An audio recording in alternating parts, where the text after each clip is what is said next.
You're listening to Building the Broncos with Nick Kendell and Carl Dumler, Broncos Country's leading draft and scouting analysts.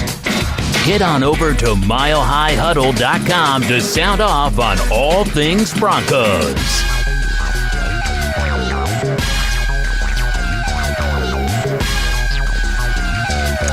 All right, good evening, Broncos country. Welcome in to another episode of Building the Broncos. I am your host, Carl Dumler, and joining me as always, Mr. Nick Kendell. Nick, good to see your face, buddy. Good to see you too. Yeah, this is the first time I think we've ever been late, and folks, it's my fault. It's 7:02 here in Central Time, 6:02 obviously in Mountain Time for most of you listeners, and just packing up the apartment, taking stuff down to the car. We're supposed to get the U-Haul on Sunday, so just trying to get everything going, and I'm a little stressed. Wife said, Nick, you're not allowed to be stressed. Typically, you're the happy-go-lucky one. I'm the only one who can be stressed. So I'm a little stressed, but here to talk some football, here to take us away from that for a little bit, and thank God. Yeah, that's always a nice thing.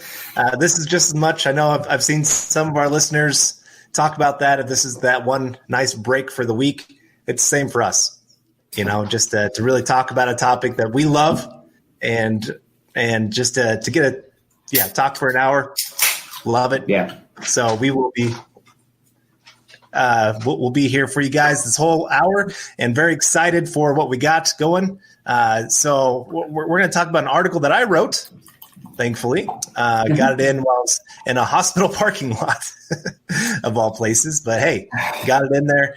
But before we get to that, I want to make sure you guys can follow us on Twitter. You can find me at Carl Dumler, MHH, and Nick at Nick Kendell, MHH. And you can follow the podcast Twitter account at BTB Football Pod. And make sure you subscribe to our show wherever you listen to podcasts and leave us a rating. Also, don't miss out on all of our great off-season content at milehighhuddle.com of Sports Illustrated. And know that our podcast is powered by Overtime Media. This is the Overtime Podcast Network. Well, Nick, I thought I'd get to a couple things here real quick before we get to my article. One, it looks like instead of 90-man rosters, it's going to be 80-man rosters to start the season.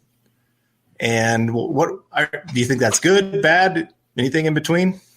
I mean, it's unfortunate because there's going to be guys who don't even get that smaller, even though it's not a big one, that smaller paycheck.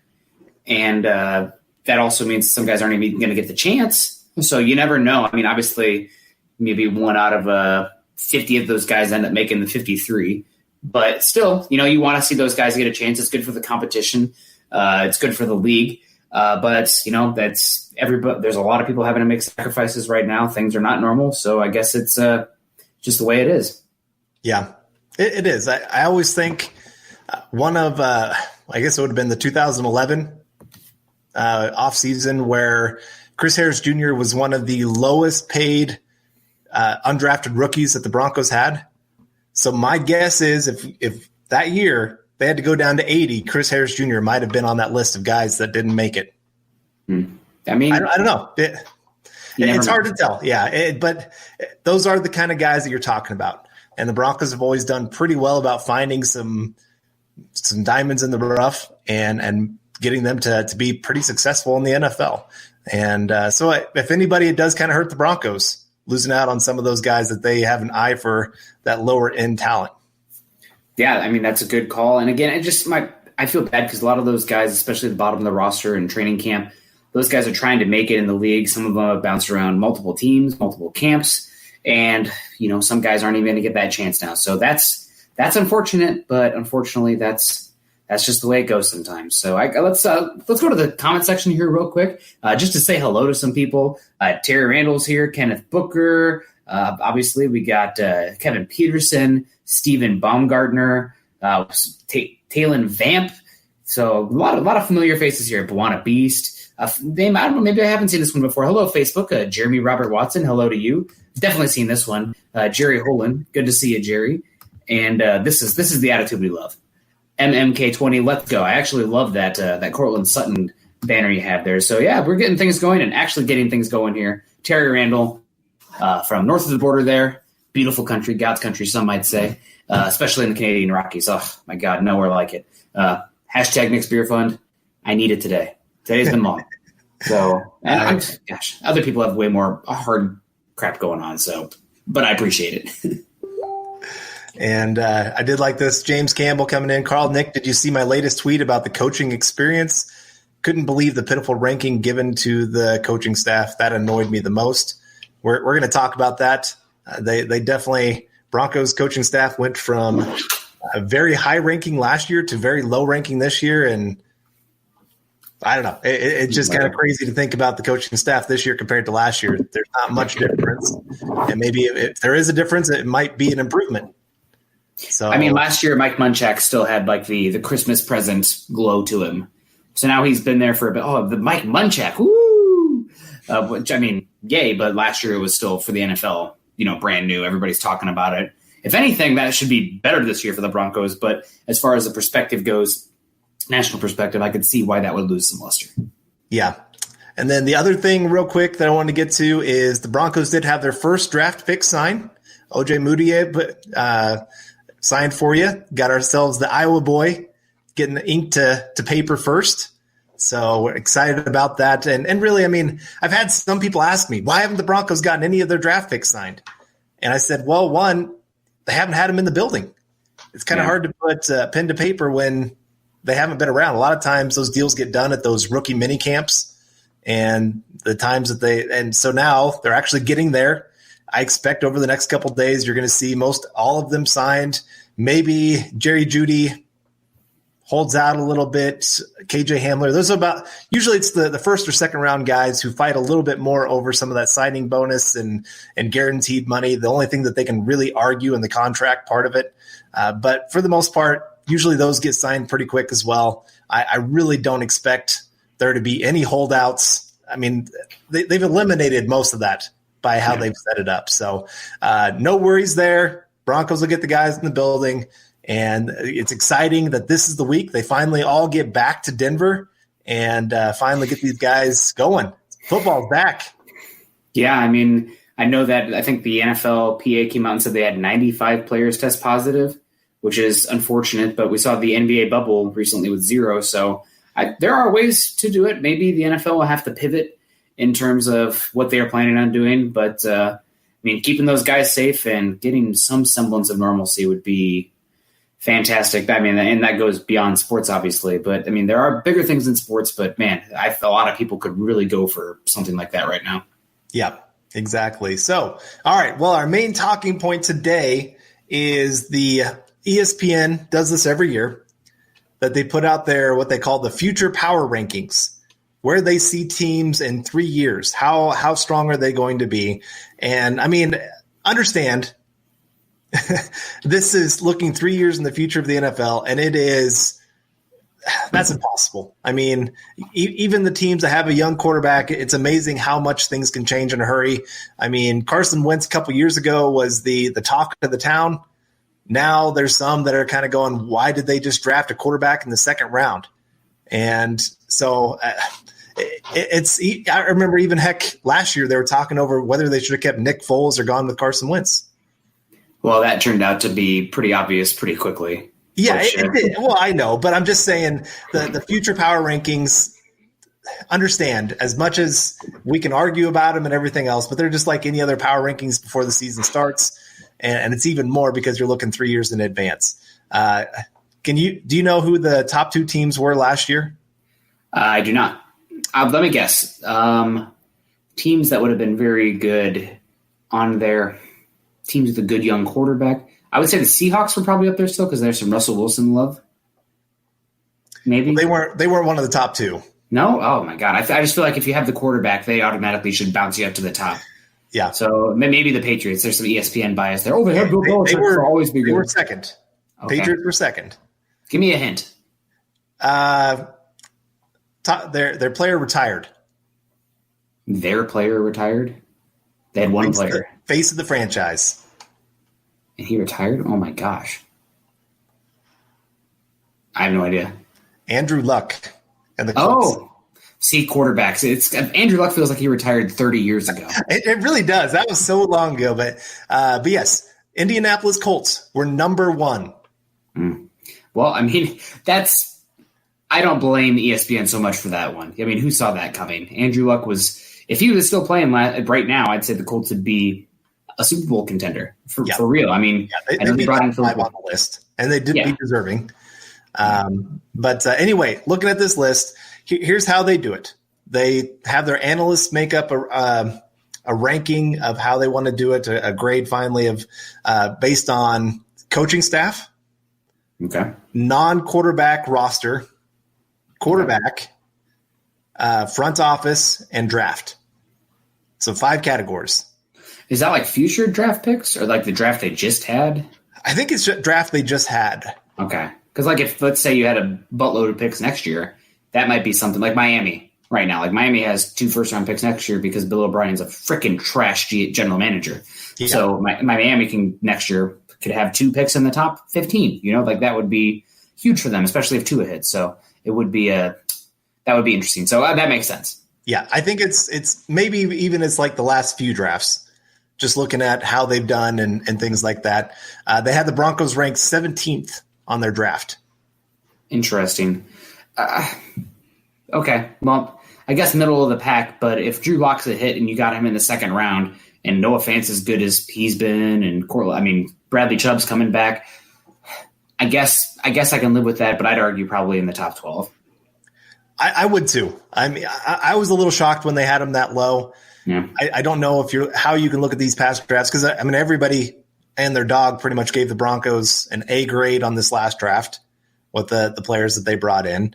Yeah. Even in the article itself, they were bragging about what the Broncos did to surround Drew Lock with the talent that they do now. They were really bragging up the Broncos draft. So that's why I was a little surprised to see them have it clear down there 17th in the NFL. Maybe there's just some carryover hangover effect with the Broncos and the Paxton Lynch pick still. I mean, for Elway, you'll still see people comment about, the big, tall, not good quarterback that Elway will fall in love with. Like, that'll probably be something that sticks with him for a bit because, Brock Osweiler, then Paxton Lynch. But, that stereotype seems to be dead in the water at this point for anybody who's actually following the team closely. Like you and I are, unlike, an NFL, what is the word I'm looking for here? Somebody just pontificating on it. Yeah. So that was one of their rankings. The biggest leap for the Broncos was in the wrong direction. They went from 13th last year in the coaching staff to 28th this year. I guess they really do not like Pat Shurmur. Or Vic Fangio. Or something with Vic. Maybe those Vic Fangio comments really rubbed that right or the wrong way, but that doesn't make any sense to me. Scangarello was a complete unknown. Shurmur's been pretty darn good when he's been an offensive coordinator. You have second year of Vic Fangio and Ed Donatel. McMahon, say what you will, but and we say you don't want to forget about special teams, but it's not like that's enough to make that much of a difference. So, and again, Mike Munchak's still here. So. Yeah. And I did want to comment on this. Todd Anderson, the only way to raise your power rankings is to win games. I agree. And honestly, the 24th overall ranking, I don't have much problem with it. The Broncos haven't given much reason to say, hey, they have promise or anything like that. They've had, 4 losing seasons in a row? 3? I think 3. 3. So, yeah, that's understandable. But it's seeing some of the jumps and some of the reasonings behind it that really got me with this article. One, when they were talking about biggest thing to worry about, they were talking about the offensive line and the sack rate that they give up because they were like 28th last year in sack rate per pass attempt. But with Drew Lock, they were number 1. So that's the thing is some of those reasonings is why. I can understand how they can arrive at 24th. I just don't understand some of the process that they went through to get there. Like I said, coaching staff going from 13th to 28th when you replace maybe the weak link on the coaching staff itself.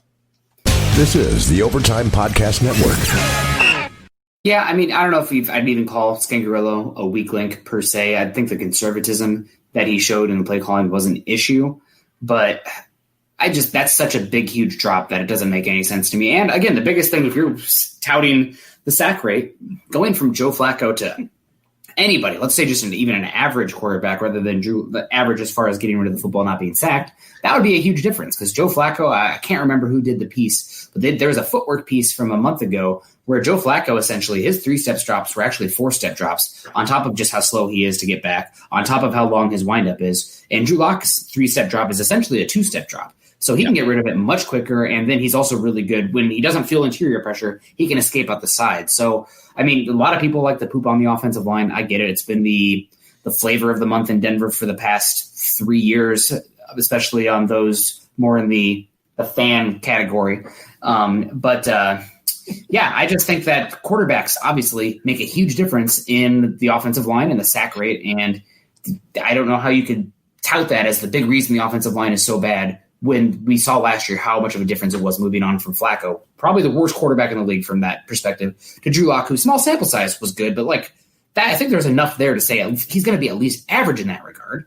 Right. And, I would also add Pat Shurmur's offense itself. It is meant to be a little bit more of a quick hitting system. Yeah. And I know last year he did a little bit more downfield because of the quarterback he had. And I'm sure he'll still do some downfield stuff with Drew Lock. But still, there's going to be opportunities to do a lot of the quick hitting stuff that will get the ball out of Drew Lock's hands, not on top of his athleticism to escape pressure, to be able to throw off that back foot when he absolutely needs to. Again, there's just some of the arguments that were made that made me just sit there and go, what in the world are they doing? And the article itself actually did say Field Yates was one of the analysts that they used. And he said, if Drew Lock goes, this team, the sky is the limit. I mean, he said next year they're going to fly up these rankings. And that's just the difference in quarterback. I know they only weighted the quarterback 20%, but no, it's more than that. It really is. It's 25. Yeah. I'd say it's a quarter. I mean, it really is. And your whole team looks better when the quarterback's better. It's just the way it goes. I mean, I look at Peyton Manning. I mean, he's always the great example of quarterback making the team around him better. When he looked good, the team looked good. When he was gone, the team looked bad.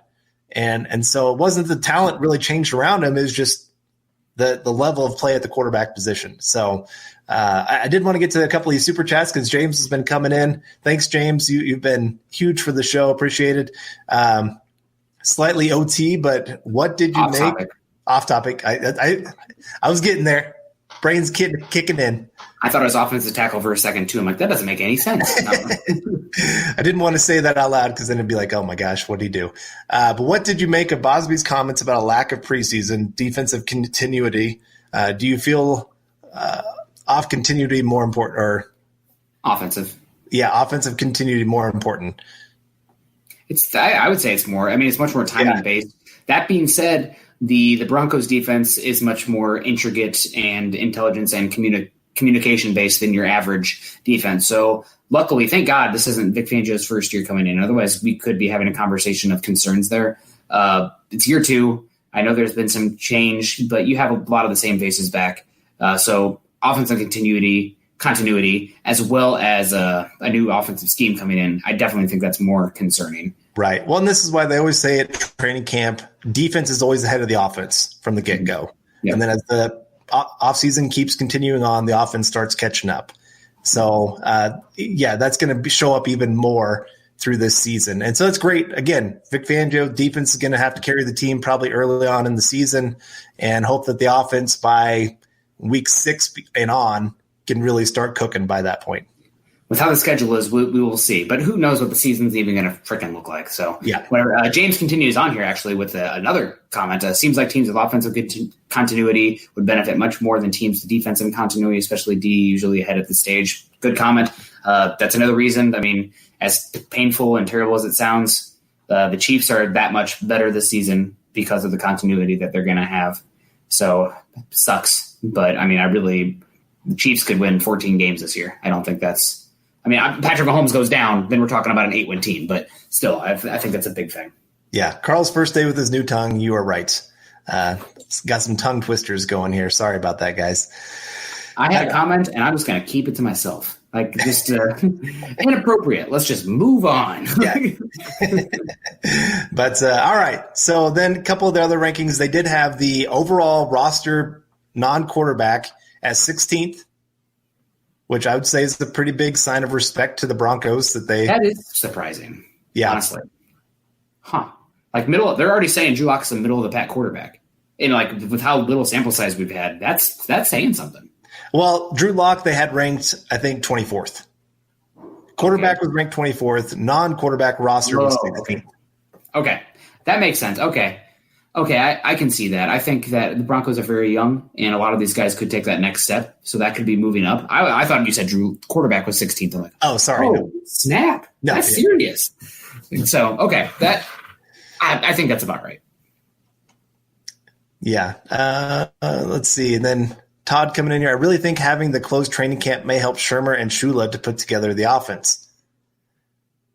I don't know.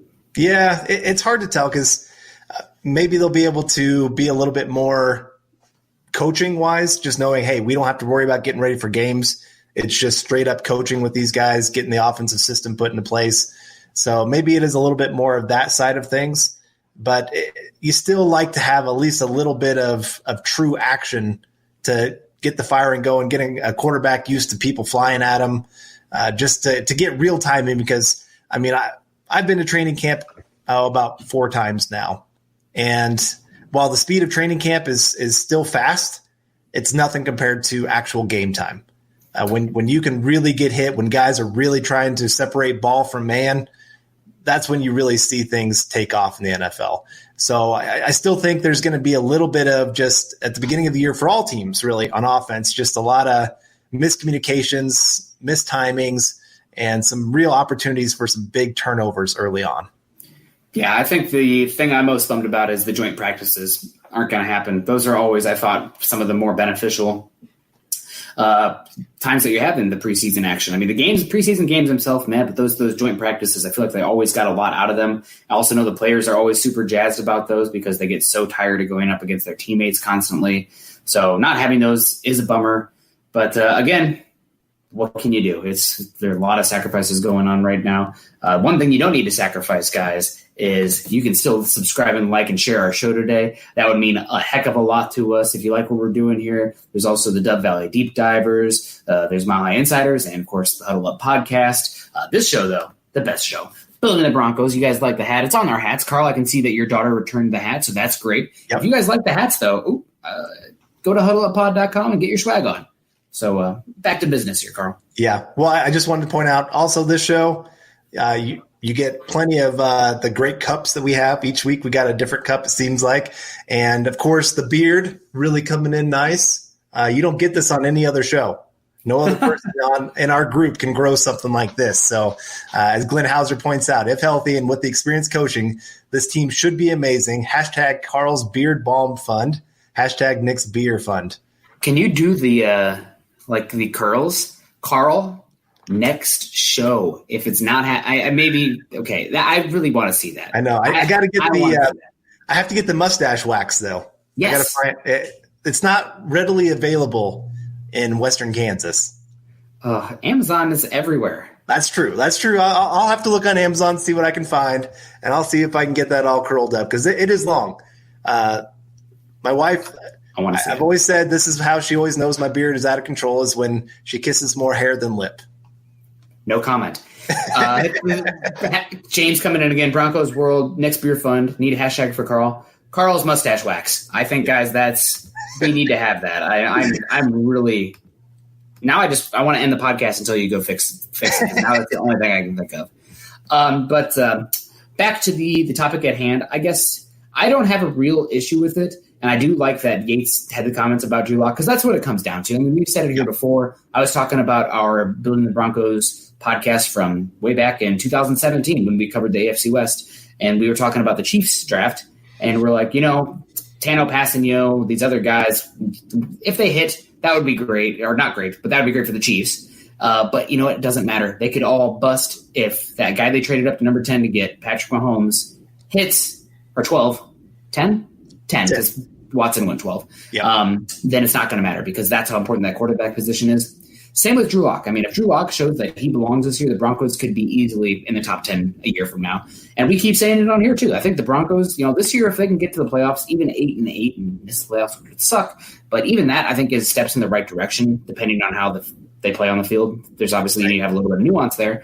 But the window is 2021, 2022. This team is built 2021, 2022. That's when the Chiefs are going to lose a lot of depth these upcoming seasons. They're able to retain those people. God bless it. Really annoying. But 2021, 2022, I think the Broncos are really going to be in a good position to compete. This is the Overtime Podcast Network. Glenn Hauser, hashtag Carl's waxing fun. It might freak people out. That's true.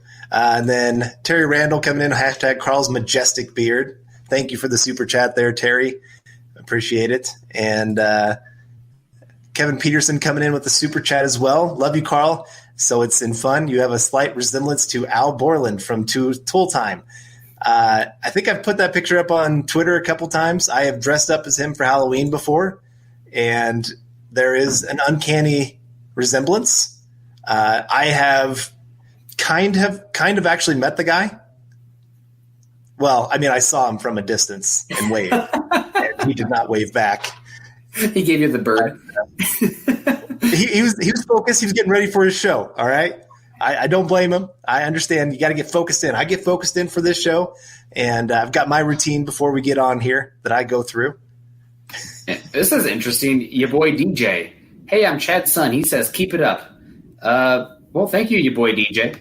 Appreciate it. And tell Chad to tune in. What's he doing? He's got nothing better to do. He can come in and hang out right now. I think your boy DJ, let us know if you're the person who Carl and I a couple of years ago, it was just last year when we talked about a bunch of everybody was pooping on Drew Lock at this point about a year and a half ago. And we're like, pre-draft scouting reports, that doesn't mean that the quarterback's going to bust. And we found some about Peyton Manning and Aaron Rodgers and Russell Wilson. And we had them record like the Pokemon, like, who's that Pokemon? Do you remember that? Like they did that. I still have that on my computer somewhere. So you let us know if that was you, your boy DJ, because those are adorable. Yeah, those are adorable. All right. I did see a really good question coming in here about the backup quarterback situation for the Broncos, just with the possibility that Drew Lock might have to sit out a couple weeks if he catches something. And so I think Kenneth Booker was the one. Yes, here it is. Hey, what's up, fellas? I didn't want Cam Newton or Jameis Winston, even if they were on cheap contracts. But if Lock tests positive, do you really trust Jeff Driscoll? No. Not really, but more than Brandon Allen. So I feel like I have that. You have that, at least that going for you. But I mean, how many teams do you feel great about the backup quarterback situation? Not many. Yeah, it's true. Yeah. You've got maybe 5 to 6 teams that would feel halfway comfortable with their backup coming in, and that's about it. So, I mean, who was it for the Colts a long time ago? They said they were asking about if they had a plan B from Peyton Manning. It was Tom Moore. Was that who it was? Okay. I think it was Tom Moore. Yeah, he's like, if we don't have Manning, we're screwed. Like that's just the truth of the situation, and it's the same for us. Broncos are going to have to really struggle through those games. They're going to have to lean on the defense, get some lucky breaks to go through, kind of like when Peyton Manning went down in 2015. Brock Osweiler did enough, but I mean it was easy to see he wasn't a great quarterback during that stretch. I know some people looked at the record and said 5-2, and oh my gosh, this guy's the future. It is where you got to pay attention to what they actually do on the field, because the defense was winning games all year. How much of that was actually Osweiler? And so, and I know a lot of people point to the 4-1 record with Drew Lock last year to show that he's going to be successful. And he had some moments that were great, and then he had some moments that were terrible during that 4-1 stretch. They got some lucky breaks at different times, and other times he made some great plays. So yeah. If Locke goes down, I think the biggest thing, Kevin Peterson, you could have stopped it here with your first point. I'm as anti-running back as it gets. But if you have Driscoll in there because Locke is quarantined or whatever, then you're going to rely on that run game probably, and you're going to rely on the defense. And hopefully, I know the Broncos have a very tough schedule. Hopefully you aren't outgunned when that happens. But, it's not just going to be the Broncos that are going to have that issue this year. It's going to be multiple teams. So, yeah. I mean, it is. we'll see what happens. I can't predict the future. That's like, right. Who knows? Hey, we're talking about future power rankings here, buddy. True. That's true. So I can't predict it, but I will criticize the heck out of anybody who does. Yes, exactly. So this year they did have not the Super Bowl champions as the number one ranked team. The Ravens? The Ravens. Interesting. Is that because of the coaching? Like just the more stability in the coaching? I think it's a little bit of everything because they really like the front office and the drafting. Yeah. DaCosta is incredible. I mean, Ozzie Newsome to DaCosta. Right. Coaching is up there. Overall roster is up there. Quarterback's up there. I think with the Chiefs, I can't remember what brought them down, but I think it is a little bit of overall roster. I mean, they have – it's one of those, they have a bunch of superstars, or they have about 5 superstars and then a bunch of average players, you could say.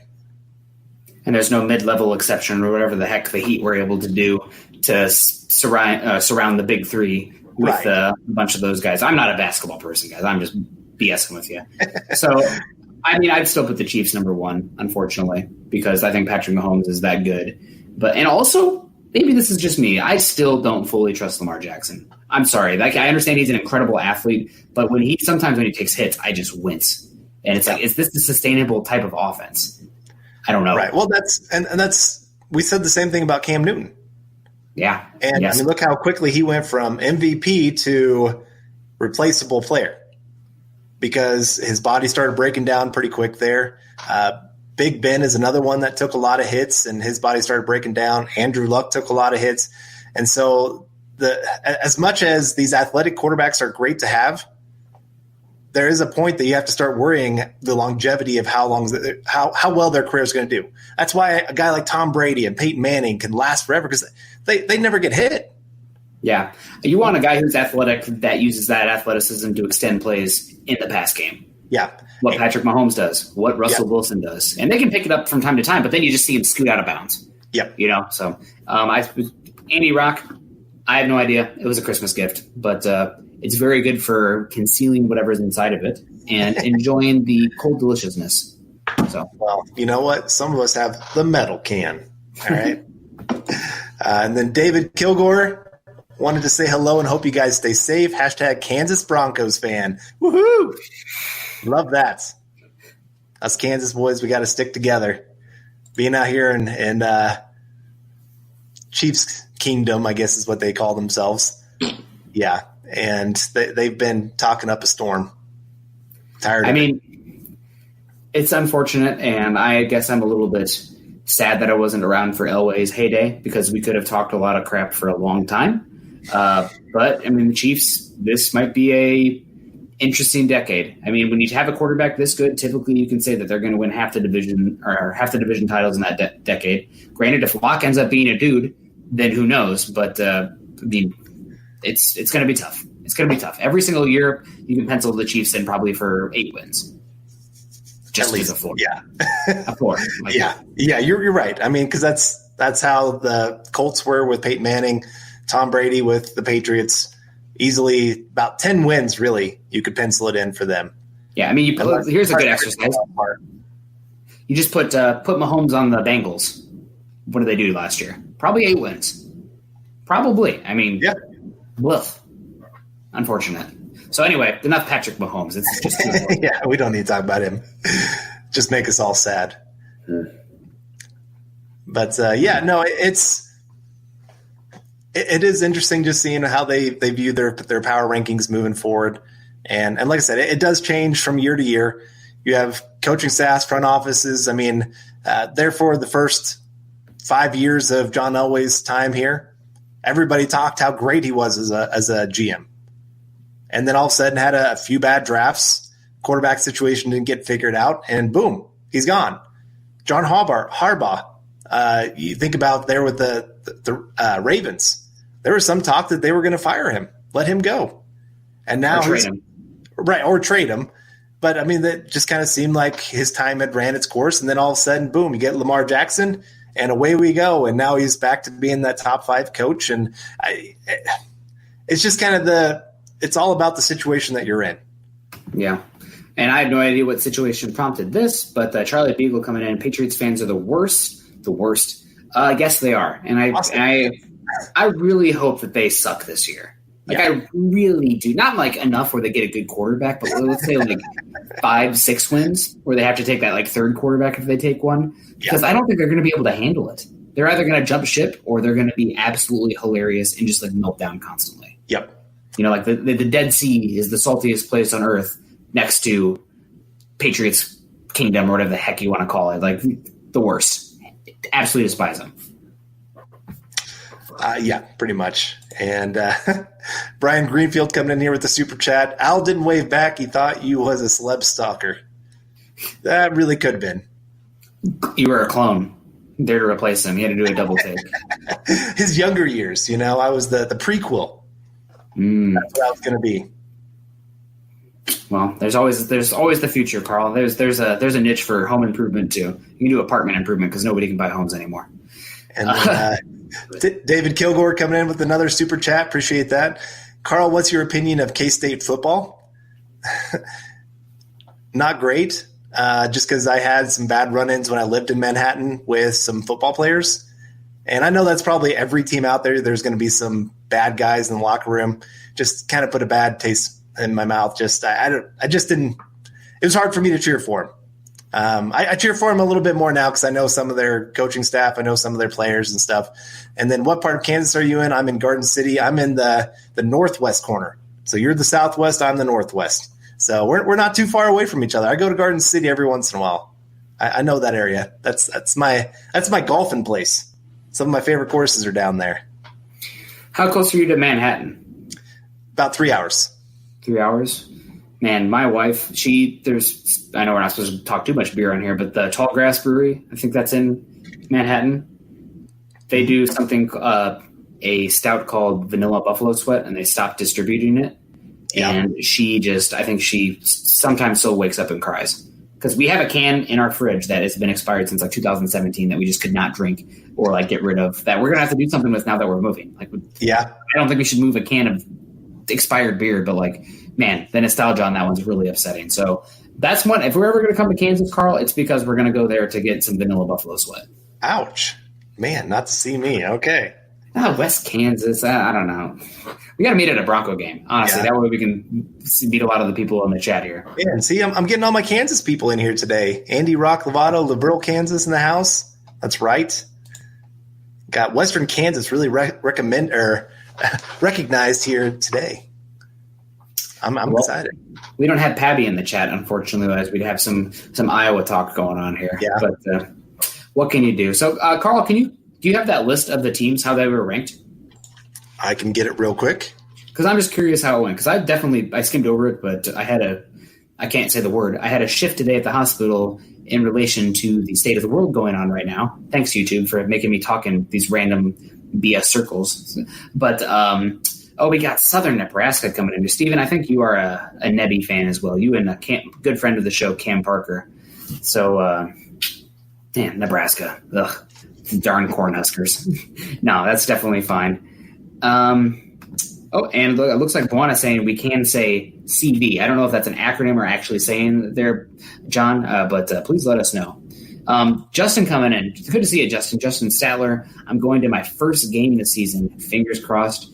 Man, I'm crossing fingers for you too, Justin. Who knows what that's going to look like if they'll allow fans, but that would be fantastic if we can. So we will see. All right. What do you want to know here? I just wanted to know the general overall order, but I wanted to hear it from the bottom to the top. Bottom to the top. I think it's a little bit more interesting that way. Okay. Start with the misery. So the bottom team is the Minshew Mustaches, Jacksonville. Yeah, I mean, and then not good. 31 is Chicago Bears. Okay, that makes God. I live in Bears country, and it's just too freaking sad and funny because, like, you traded up from 3 to 2 to take a quarterback, Mitchell Trubisky, in the draft that had Patrick Mahomes and Deshaun Watson. Carl, we couldn't have a show because every single show I'd just be cussing. I would just be so mad. We could just do a live crying episode of Nick? Or you just cry for an hour? God, people would tune in. Kenneth Booker coming in here. Is Iowa the college that waves to the Children's Hospital? Yes, it is. After the first quarter, all the fans and the players do that. All right. 30 is Carolina. Okay. 29 is the New York Giants. Haha. Okay. That's the interesting. I mean, their defense is trash. Their offensive line is still not good. They do have overall roster. They are ranked dead last. Okay. Well, that's because their defense is probably horrific. I do like Darius Slayton, Evan Ingram's there, Saquon Barkley. That's why you don't draft a running back number 2 overall, folks. Mm-hmm. Okay, that makes sense. Then we have the New York Jets at 28. Where's their coaching staff ranked? Coaching staff 32nd. Okay, last. Adam Gase. There you go.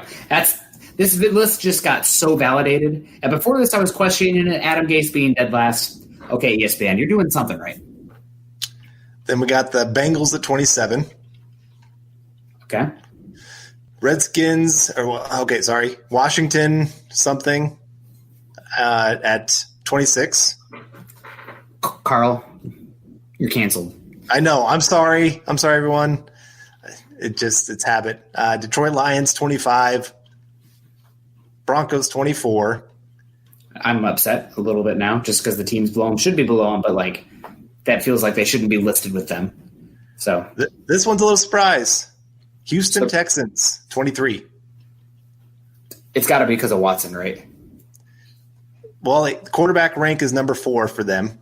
And then everything else is 20 or below. So it's the quarterback. I mean, that's fair. Yeah. If you're going to say the quarterback is super duper important and weighted, 20% of it? Well, Watson, I would say, if I'm starting a team right now, honest to God, Watson would be the number 4 quarterback I would take.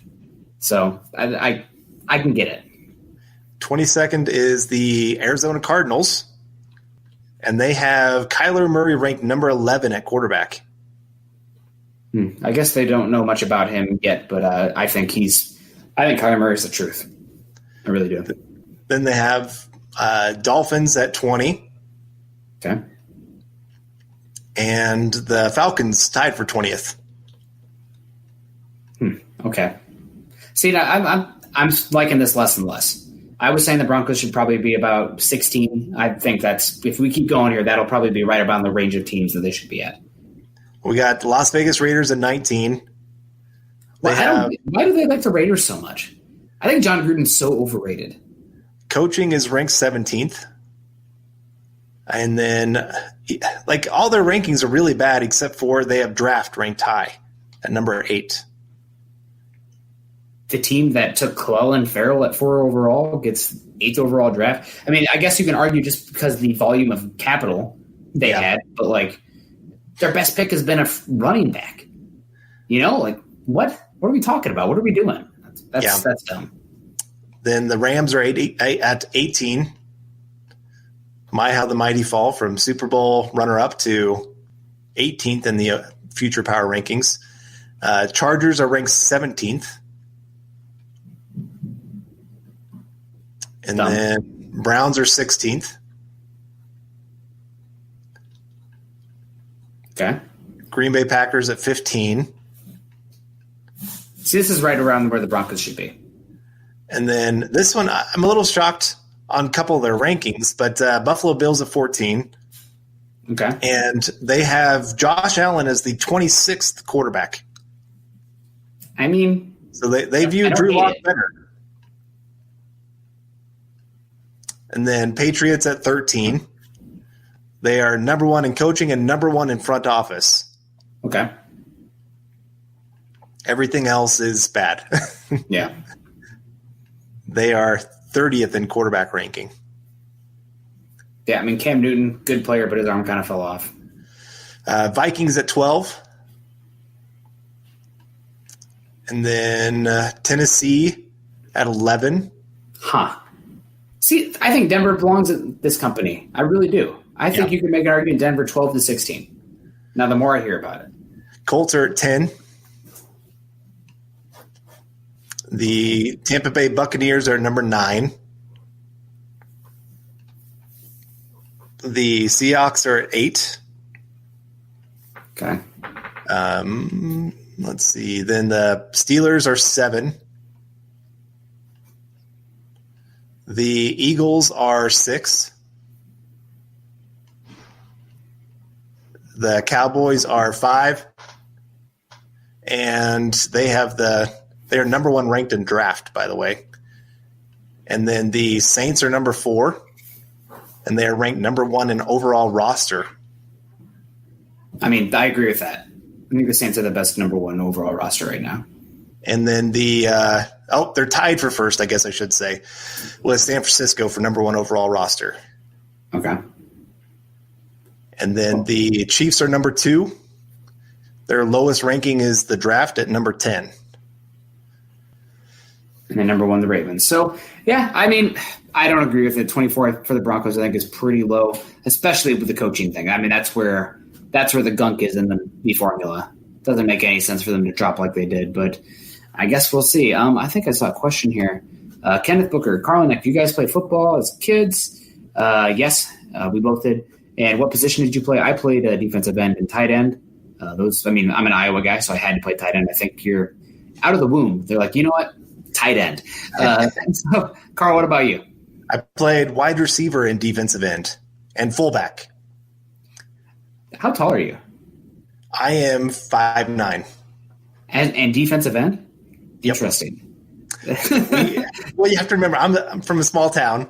Okay. Where your biggest offensive lineman is maybe 200 pounds. Okay.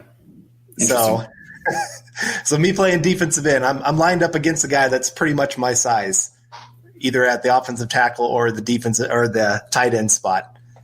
Man, I'd have made you look like Evan Ingram versus DeMarcus Walker in college, just right up there. Like, why is that tight end killing that defensive end? Well, he's 5'9".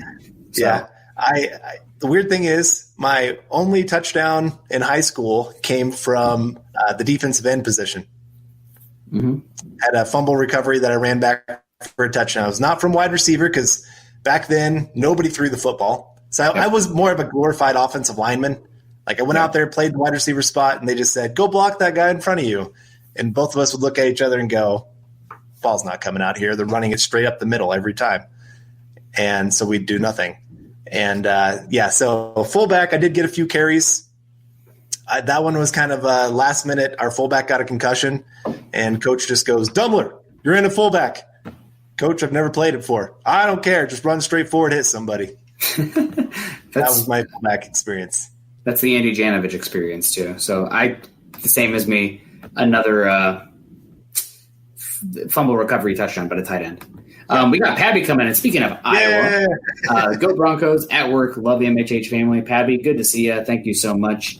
Again, I'm leaving the great state of Iowa here coming up pretty soon, so makes me a little sad. I did live 4 years in Rock Island, Illinois for undergrad, but been in Iowa my whole life, and we're moving on. So we'll see. I haven't announced it publicly yet where we're going yet. Some people know, but yep. So that'll be good, Pabby. Sorry, you're gonna have to just reminisce over that Iowa stuff once the season starts, because we're gonna be out there wherever we're moving. Not saying yet by September. So, but actually, we got some questions. Titans? Somebody brought it up. How are the Titans so high? Brian Greenfield. Good to see you, Brian. Titans are way too high. That's insane. Can you tell me what the Titans are? Because I don't get it. I mean, Ryan Tannehill had one okay year. They paid him. So we'll see how that works. I like Mike Vrabel as a coach. I think they have some talent, but I don't like them enough. What were they at? Like 8, 9? They were 11. 11? Okay, well, damn. Okay, so here's their rankings. Overall roster, they were ranked number 11. Okay. Quarterback was 14th. Okay. Coaching was 12th. Draft was 13th. And front office is 9th. I don't know. I guess I have a hard time evaluating front office coaching just because there's so much roster turnover. And I do like Vrabel, but or I guess coaching turnover.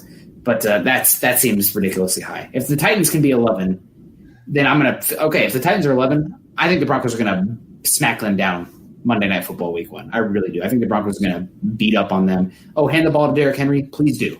Please keep handing the ball to Derrick Henry. Yeah. So I'm not that worried about that. That'll be good. The biggest thing that in these rankings that I saw is the teams that were consistent across the board were the teams that ranked the highest.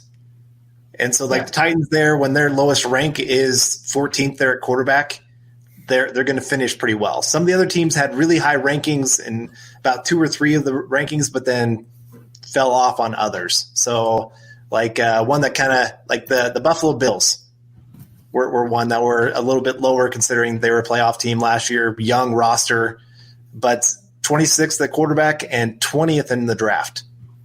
No. Dumb. I don't know. It's an interesting topic to talk about, but I do think that they really did sell the Broncos short. Sim G coming in. Hey, Nick, I played college at the University of Dubuque. Have you heard of it? The Spartans. Yeah, Dubuque. Pretty cool area. If I'm driving through there, though, it means I'm on my way to Decorah or Madison, Wisconsin, which is little cool areas. But, pretty cool. I remember going up to Dubuque as a kid and going to Grand Harbor. They have a big indoor water park resort. So that was a good time. We got James Campbell coming in.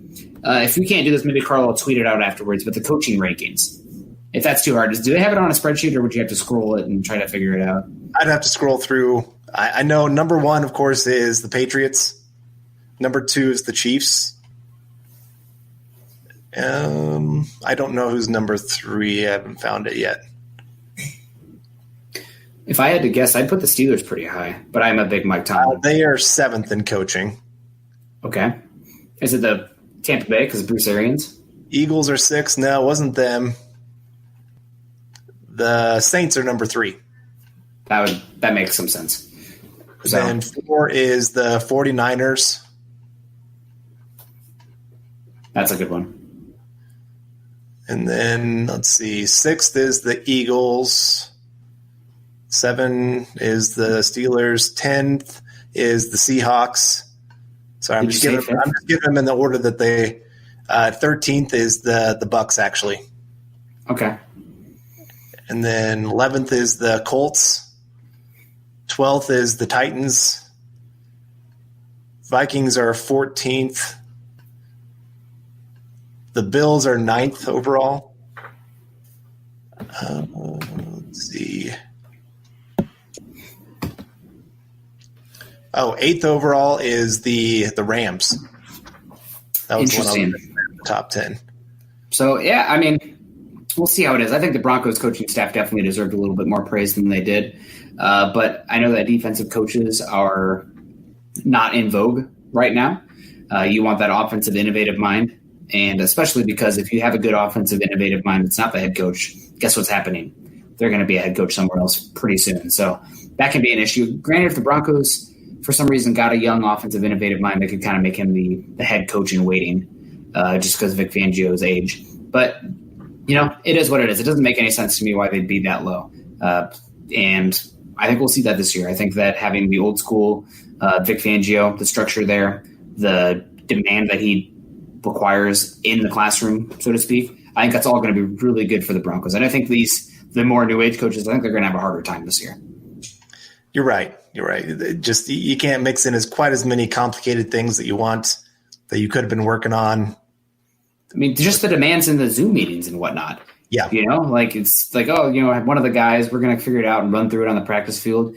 Not being much more efficient, the demands, the structure, everything like that in the Zoom meeting. And I know that's maybe even seems a little bit counterintuitive because you think the young guy would have a heads up in regards to implementing something like that. But I mean, the Broncos have guys that they can set that up. It's not as big of a deal. But as far as the mental demands go, I think that the old heads would actually have an advantage there.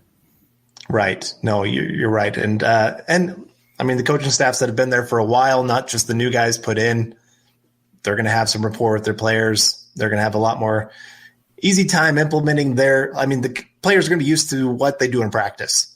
Mm-hmm. Where new practices coming in. I don't know. I'm interested to see how this goes. I mean, Hard Knocks is coming back here in like 2 weeks. So it'll be interesting. Weird. Yeah, it'll be weird to see how much that changes. I saw today Bradley Chubb went through, did a video showing everything that the Broncos are going to do to protect players. And it's a lot, which is good. It has to be. Yeah, it has to be. I mean, that's a good thing. But like even in like meetings, they can't sit next to each other. So some of that camaraderie is going to be gone. Some of that chemistry that you build. They have now 2 locker rooms because they couldn't get everybody in and have them spaced out enough. So there's just some things that are missing that have been there in years past. Yeah. Yeah, no, it'll be a weird season. And I'm hoping that we have football season at all. I've heard that they are talking about if things do ramp up, that you could see it where you only have an 8-game season, and you have a on again, off again, like a bye week every other week, which would be unfortunate because I want as much Bronco football as possible. But I guess the one thing that would be nice is I could expose myself to a lot more teams. Like I could watch, I never get to watch the NFC West, because they're always on during the Broncos. And I'd love to watch Kyler Murray, Russell Wilson, the San Francisco offense, but just never can. Right. So unless we're going to play them and it's doing some work leading up to it. So I guess, I will make the best of it, even if it's unfortunate we do have a skimmed down season. Kevin Peterson coming in here with the super chat again. Never put stock into PFF. We know this. All will flip after week 3, but it is fun to laugh at these analysts. Yeah. I got into actually a debate the other day between who's better, Fred Warner or Leonard. Darius Leonard. Yeah.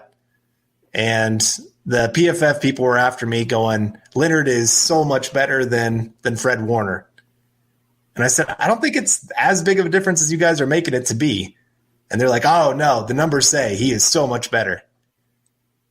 Leonard's so good in the run game, and he's a run funneler. He's kind of like a spider, like the long length. Yeah. But Fred Warner in the slot and in coverage might be a better player. So, and they pointed towards numbers of showing that even in coverage, Leonard was better. I commented, I said the defenses are different of what they asked them to do. 49ers played a ton of quarters defense where it was Fred Warner manning the entire middle of the defense. That middle area, that 7 to about 15 yards, that was all Fred Warner. And asking him to one-on-one cover some of these guys that he was asked to do, there's not many players that can be trusted to handle that and do well. Also, Fred Warner gets to play the Cardinals twice a year, which is good offense, horrible defense, the Rams and the Seahawks. And then you're talking about the horrific, let's just call it out as it is, the horrific AFC South, which the Texans have been meh. The Colts have not been very good, honestly. Or I guess not the Colts, but the Titans, average, and then the Jags. So right. Nobody in the AFC South does anything for me. I'm sorry, guys. I think that division is trash this year. Yeah. No, I'm with you. And so they kept kind of pointing to Fred Warner has more talent around him. I said, well, he plays in a tougher division too. So are we going to really put all these extra little stipulations to prove why one player is better than the other? But they were big on PFF grades. And I said, well, I like a lot of what PFF actually produces. They have some good raw data that they put out there. It's a tool. Yeah. Take it as just use batting average to judge a baseball player. Right. It's one of the many things. So, all right, guys. Well, guess what I got to do? I got to go pack. Also got to go take care of the puppy. So that's going to do it today for us, guys. You can find Carl on Twitter at Carl Dumler, MHH, and myself at Kendell, MHH. Make sure you go to Mile High Huddle. Check out Carl's piece. Just came out today. And also Mile High Huddle is an affiliate of Sports Illustrated. Go to iTunes and leave us a 5-star rating and a comment. Like, subscribe, share, YouTube. Leave us a reaction, a like on Facebook, as your support can help us continue to bring you our Denver Bronco deep dives. Also follow the Building the Broncos podcast and all our other great audio content wherever you listen to these shows by subscribing, and follow us at Mile High Huddle and at BTB Football Pod on Twitter. For Carl, I'm wrapping up another episode of the Building the Broncos podcast. Carl, any parting wisdom for our listeners before we get on out of here? I just wanted to say again, thank you guys for joining us once again for another Tuesday. Always love these times. And, I did just write an article on this very topic of what the Broncos, their rankings, which parts I agree with, which parts I don't, why I do or don't. And so if you head on over to milehighhuddle.com, you'll find that. I know, Nick, you've been working on something that you're going to have out here in the next day or two. I was going to work on it today, and then it turned into I had a CV shift at the hospital and then packing. So did not get a chance to do it. And also I've been trying to find a job for where we're moving to. And I see Kenneth asking, hey, Nick, what 49 states did you move to? I'll give you a hint. I'm not moving farther south than Iowa. So that rules out about half the country. So there you go, guys. But anyway, we got to get out of here. We got stuff to do. Love you guys. Appreciate the heck out of you. We'll see you next week. I actually won't be here Saturday with Luke. I'm going to be moving that Sunday, so last minute packing, everything like that. So you'll see me again next Tuesday. But until then, everyone stay safe, have a good time, and go Broncos. You've been listening to Building the Broncos. Join Broncos Country's deep divers at milehighhuddle.com to keep the conversation going.